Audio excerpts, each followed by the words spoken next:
kenalin dulu. Aku Karenina Felicia. Aku dari Mabim 19 Pusat 10. Halo semuanya, perkenalkan saya Muhammad Iksan Mufazul Tama. Dan saya Yosi Ananda. Kami dari Mabim 19. Selamat pagi Pak, perkenalkan nama saya Reisha Nurfatia. Kenalkan saya Agista Zahwa Kaliandra. Kenalkan saya Dasya Nur Oktavisa Wijaya. Oke, kenalin nama aku Ayuna. Aku dari angkatan 22. Biasa dipanggil Ayuna aja. Oke. Kami di sini akan menginterview salah satu teman kita yaitu Danen. Dan itu siapa sih, Cek? Danen itu adalah mahasiswa baru Fakultas Kedokteran angkatan 2025. Oke, let's go. Let's go guys. Halo Danen. Halo Isan, halo Oci. Sebelumnya dengan Bapak siapa? Saya dengan Ricky, saya dari Depok, usia saya 40 tahun. Oke, kalau misalkan perawat yang kita tahu ya, kalau misal sebelum kuliah gitu ya, sebelum masuk ke sini pastinya kan ya udah salah satu tenaga kesehatan gitu kan. Tapi setelah aku tahu lika-liku di sini selama praktik juga kan, ternyata perawat itu jasanya gede banget loh di rumah sakit, apalagi di komunitas, di mana-mana tuh ada gitu perawat itu. Dan juga mereka ini aku anggap sebagai hero dan penolong bagi orang-orang baik yang sehat maupun yang sakit gitu. Orang sehat aja ditolongin, apalagi yang sakit kan. Iya. Menurut aku pribadi, perawat itu merupakan suatu profesi di bidang kesehatan ya, di mana perawat ini yang turun langsung mungkin ya ke pasien, bukan turun langsung, apa yang paling dekat dengan pasien, karena kan dia sering kayak mungkin malam-malam kayak jaga vitalnya gimana ya. Jadi perawat itu bagi aku merupakan profesi dalam bidang kesehatan yang paling dekat dengan pasien. Perawat itu orang profesi yang merawat orang yang sakit. Sebenarnya kalau dari yang udah aku tahu sebagai mahasiswa ya, tugas utama itu cuma satu sebenarnya, memenuhi kebutuhan hidup dasar manusia gitu. Apa sih hidup dasar tuh? Kayak makan, minum, terus eliminasi atau toileting kayak gitu dan lain sebagainya. Pokoknya banyak kebutuhan hidup dasar manusia yang harusnya terpenuhi kan. Nah, itu sebenarnya tugas perawat. Nah, itu adalah salah satu hal yang membedakan tugas kita dengan tenaga kesehatan lain gitu. Oh, jadi kayak kalau perawat tuh lebih ke kualitas hidupnya pasien ya. Betul banget. Oke. Kalau setahu aku ya, seperti yang aku mention di awal itu kan kayak dia kalau malam-malam kayak jaga vitalnya, kayak kakinya sakit itu sesuai catatannya itu juga kayak yang mungkin kayak nanyain kondisinya sekarang gimana, terus mungkin kayak apa tahu minum obatnya gimana, ya seperti itu sih. Bener banget nih, aku juga setuju. Yang merawat orang yang sakit, yang perlu perawatan lah istilahnya di rumah sakit atau di tempat yang memang memerlukan perawatan. Mungkin aku jawabnya sebelum sama sesudah kuliah ya. Iya, boleh. Sebelum kuliah itu jujur aku nggak tahu ya perawat itu maksudnya kerjanya di ranah apa dan juga di area mana gitu. Terus citranya ya mungkin ya udah mungkin orang-orang anggapnya sebagai pembantu dokter ya kan. Iya. Stigmanya ya, iya. Stigmanya kayak gitu. Cuman setelah aku udah tahu banyak dan belajar banyak, tahu sedikit sih, cuman kita masih belajar lagi ya tentang keperawatan di sini itu ya. Aku mandangnya, apalagi aku udah Hampir selesai. ya, praktik juga kan. Nah itu aku mandangnya perawat itu ya baik dan seharusnya perawat itu bisa menjadi dipandang yang lebih baik lagi dari sebelumnya, atau mungkin orang-orang awam mungkin ya tadi ya pembantu gitu ya. Tapi setelah aku tahu dan setelah aku ya muter-muter lah keliling-keliling dari komunitas, keluarga dan sebagainya, ternyata ya perawat itu sepenting itu dan sebaik itu gitu loh untuk dari segi tugas dan juga pelayanannya ke masyarakat gitu. Kita perawat ya baik, terutama yang khususnya di rumah sakit, terus sama yang di daerah-daerah terpencil, karena tugas perawat itu sulit, bukan mudah gitu. Ketika perawat menurut aku atau di pandangan aku tuh baik lagi, karena kan perawatnya yang paling dekat dengan pasien ya. Jadi menurut aku perawat itu sangat empati ya, karena dia tuh sangat terus merangkul pasien, dia menjaga pasien, terus kayak selalu ada lah buat pasien. Jadi kayak perawat tuh di menurut aku citranya tuh empati, hangat, dan sigap. Perawat itu sepenting itu dan sebaik itu gitu loh untuk dari segi tugas dan juga pelayanannya ke masyarakat gitu. Oke. Jadi secara garis besar nih menurut kakak kayaknya perawat tuh nggak seharusnya tuh citranya tuh bukan cuma sebagai pembantu dokter gitu. Bisa Diangkat lebih lagi ya. Iya, karena kan secara nggak langsung perawat ya yang berkomunikasi dengan pasien. Harapan aku nggak terlalu perawat mungkin di depannya lebih dihargai pelayanan sama perawat juga bisa mengembangkan diri ke kemampuan diri yang lebih luas, karena kan balik lagi tadi kayak tugas perawat tuh banyak kan, luas kayak segala macam dikerjain sama perawat, jadi kayak bisa mengembangkan diri, bisa fulfill ekspektasi pasien. Harapannya ke depannya ya satu, etika perawatnya banyak kan ini yang kita dengar, kita tahu banyak nih perawat yang juga gitu maksudnya ke pasien.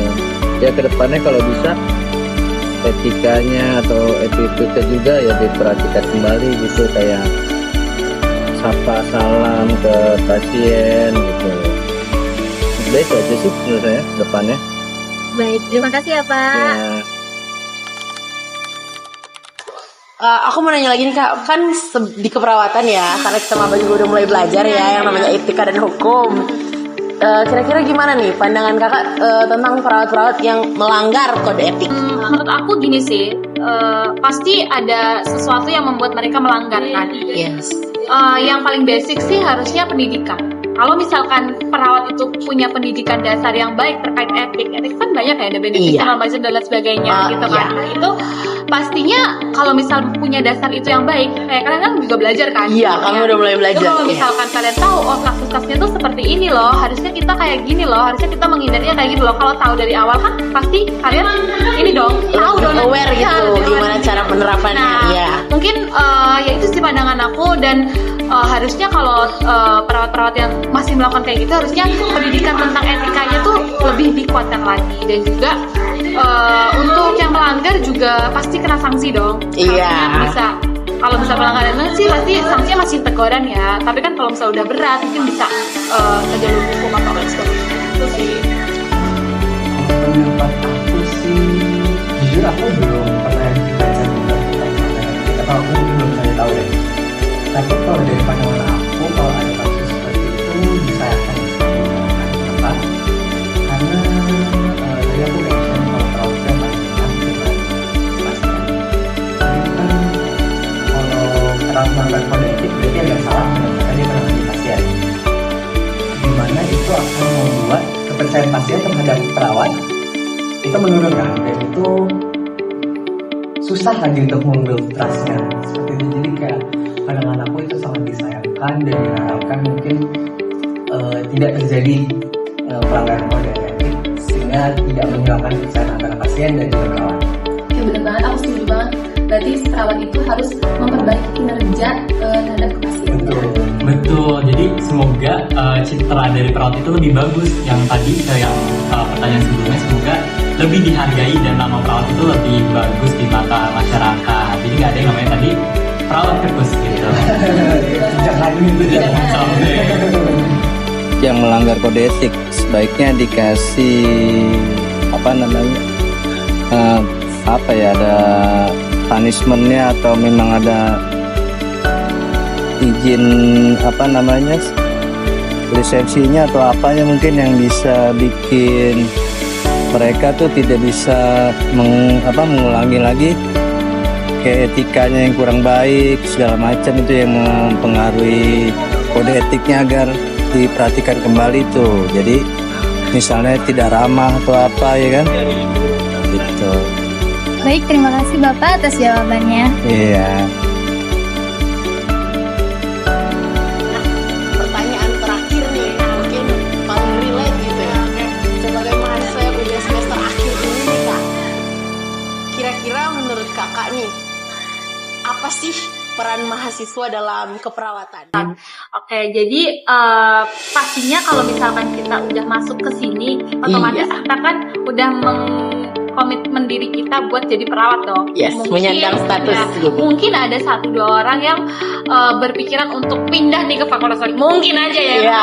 Banyak yang bimbang nih semester 1. Apalagi masih di awal-awal. Tapi kalau kayak kita yang udah semester 7, semester tua lah, pasti kan udah menetapkan hati kan di sini. Dan menurut aku peran mahasiswa sih ya, yang pertama pastinya kita tetap harus belajar terus, dan belajarnya itu nggak cuman di kuliah doang, karena belajar itu kan nggak terbatas ya, dimanapun Iya. kita berada itu kan bisa kita pelajari gitu, baik di rumah, di lingkungan, di mana-mana lah pokoknya. Apalagi kita perawat gitu, perawat itu nggak cuma di rumah sakit doang, tapi perawat itu bisa di keluarga, di masyarakat, pokoknya di berbagai aspek di kehidupan tuh bisa ada perawat gitu loh gitu. Dan apalagi ya selain belajar, terus mungkin lebih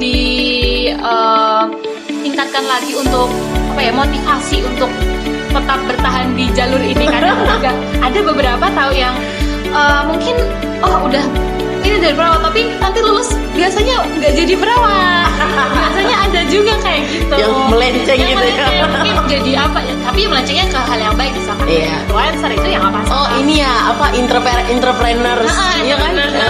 Ya gitu nggak masalah gitu, karena kan emang banyak kan ranah dari perawat itu sendiri. Kita juga untuk sebenarnya kan kita juga bebas ya untuk memilih dari dunia kerja kita sendiri, apakah kita mau jadi perawat atau mau jadi dosen yang maksudnya ranahnya di keperawatan juga gitu, terus atau kita mau di perusahaan-perusahaan yang butuh napas gitu, itu kan juga bisa gitu ya.